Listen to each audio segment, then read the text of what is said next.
তো ব্যান্ডেল থেকে Howrah local train ধরে শ্রীরামপুরে নেমে পড়েছি। শ্রীরামপুরে হচ্ছে আমার মেজো কাকিমার ফ্ল্যাট। তো মেজো মা এখানে আমাকে আসতে বলেছিল, আর এখানে মাও এসেছে, কারণ ঠাকুমার শরীরটা ভালো নেই। মা একটু দেখতেও এসেছিলো ঠাকুমাকে। মা দেখো এখানে আমাকে আর সুদীপকে বরণ করে নিচ্ছে, কারণ আমরা ফার্স্ট টাইম মানে স্বামী স্ত্রী একসাথে মেজোমার ফ্ল্যাটে আসছি।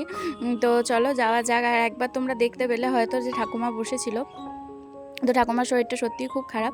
মেজোমা এখানে বরণ করে আমাদেরকে এখানে সিঁদুরের টিপ দিয়ে দিচ্ছে। তো আমি এসেই ফ্রেশ হয়ে মেজোমারি দেওয়া একটা নাইটি পরে নিয়েছি, আর এসেই সঙ্গে সঙ্গে মেজোমা একটু ঠান্ডা ঠান্ডা শরবত দিয়ে দিল, দারুণ হয়েছিল। আর মেজোমা দেখো ঘেমে নিয়ে প্রচুর রান্নাবান্না করেছিল, সেটা তোমাদের ভিডিও শেষে আমি দেখাবো। এখানে আমি আমার মায়ের সাথে কথা বলছিলাম, মানে শাশুড়ি মায়ের সাথে।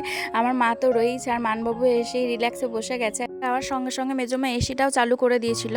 পুরী যাওয়ার ট্রেনটা যেহেতু দেরিতে ছিল, সেই জন্য মেজোমা বলেছিল এখানে এসে রিল্যাক্স করে তারপরেই যাবি। আর এখানে মেজোমা কত রকমের মিষ্টি এনে দিয়ে দিয়েছে দেখো। তো আমি তো যেহেতু মিষ্টি খাচ্ছি না, এখন খাওয়া টোটালি বন্ধ, তো আমি একটা মিষ্টি নিয়েছিলাম। মেজোমা বললো যে মিষ্টিটা বেশি টেস্ট, তো সেটাই খা। তো যাই হোক, সব মিষ্টিগুলোই খেতে খুব সুন্দর ছিল, খুব ভালো ছিল। আর মানবাবু দেখো পুরো প্লেটটাই নিয়ে নিয়েছে, কিন্তু শেষ পর্যন্ত কিছুই খেলো না, একটাই খেলো। তো দেখো মেজোমা কত রকম রান্না বান্না করেছে, তো করেছে সাথে পোস্তর বড়া, 2-3 রকমের মাছ, এলাহি ব্যাপার করেছে। মেজোমাকে থ্যাংক ইউ।